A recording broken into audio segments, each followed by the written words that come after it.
Today on How It's Made. Evaporative cooling towers.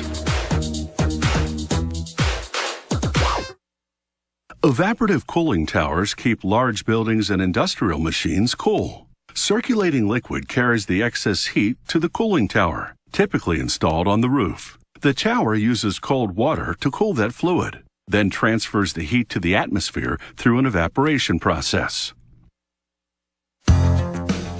Pumps move the fluid carrying the excess heat through the cooling tower's closed-circuit coil. Nozzles spray the coil with cold water. The spray water absorbs the heat, and the cooled fluid returns to the building. Fans blow air onto the now warm spray water to evaporate just enough to release the heat. Then the cooled water loops back to the spray system and the cycle repeats. Depending on the size, the coil is made up of as many as 56 circuits. A circuit is a zigzag tube, 1 inch in diameter. The mill forms a continuous straight tube from a strip of carbon steel. The rollers progressively curve the edges upward until they join at the top. The last station on the mill welds the joined edges together to form a continuous seam. Next, workers transfer the straight tube to a semi-automated tube bender, which forms it into a circuit.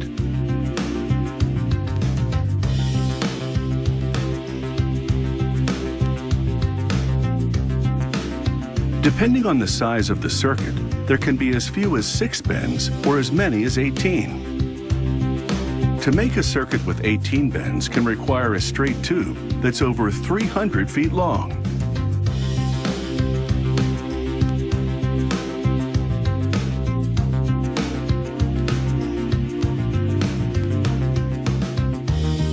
Once all the circuits are ready, workers stack them on a frame. Then weld the tube ends to the corresponding holes of a steel plate. They close up the plate with a cover called a header. After clamping the header in position, they weld it in place, forming a pressure-tight seal.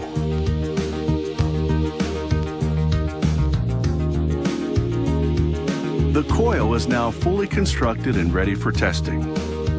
Technicians submerge it in water, then pump air through at high pressure and look for bubbles, which would indicate a leak in a circuit. If they do find a leak, they either repair or replace the circuit. Meanwhile, work is underway on the cooling tower's mechanical section. A computer-guided laser cutter prepares the steel panels that make up the section's rugged structure. Workers then bend the panels where required with a machine called a press brake. Then they assemble the panels to build the structure. Meanwhile, another team has assembled a mechanical section ceiling which houses the fans. Workers lower this onto the structure. Inside the mechanical section, they install the belt that links the motor's pulley to each fan pulley. After tightening the belt screw with an impact wrench, they test the fans. Meanwhile, the coil has been dipped in molten zinc to make it corrosion resistant. Workers mount it next to the cooling tower's mechanical section. They cover it with a steel housing and install the water spray system on top of it.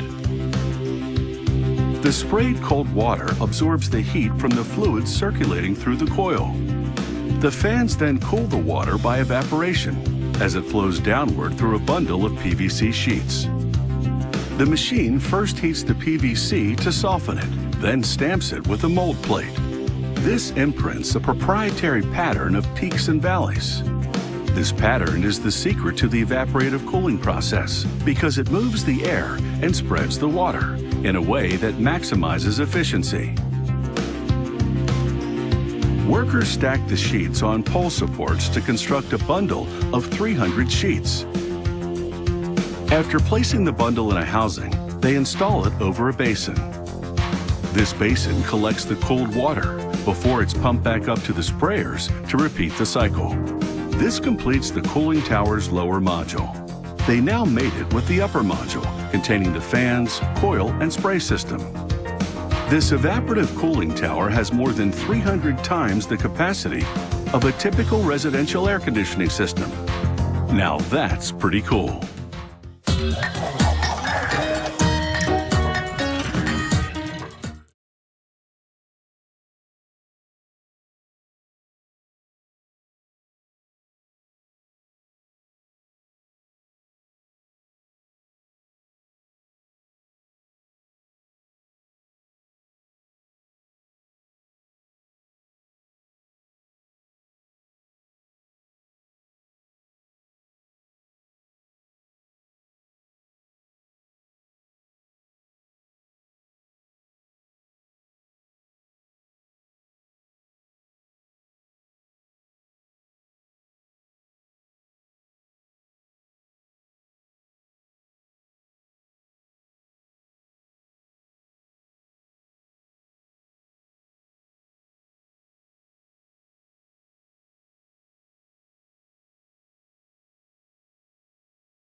Chemistry is essential to life.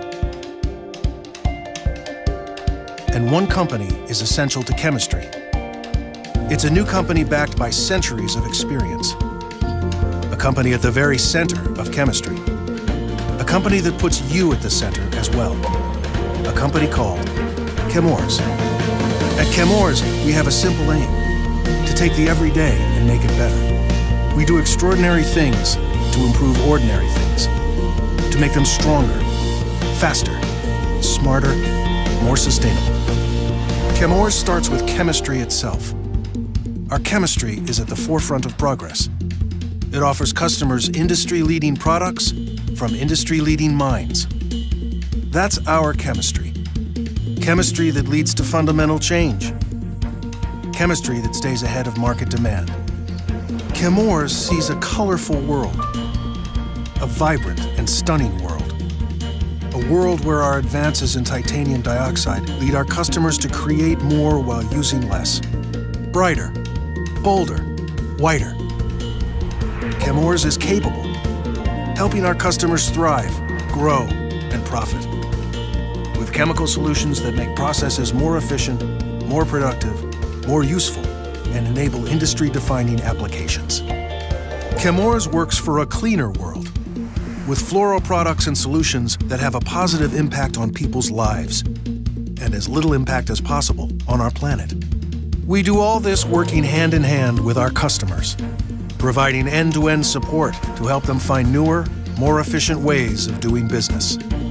And we're serving them in over 130 countries, in every corner of the world, helping nearly every exciting, growing industry progress.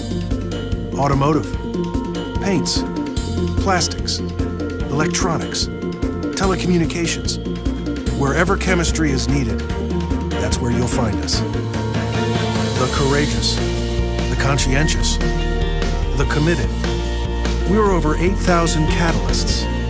We're the women and men of Chemours, working every day to anticipate market change and help our customers succeed. A new company with a new approach to an age-old discipline. A company that is living chemistry. Chemours.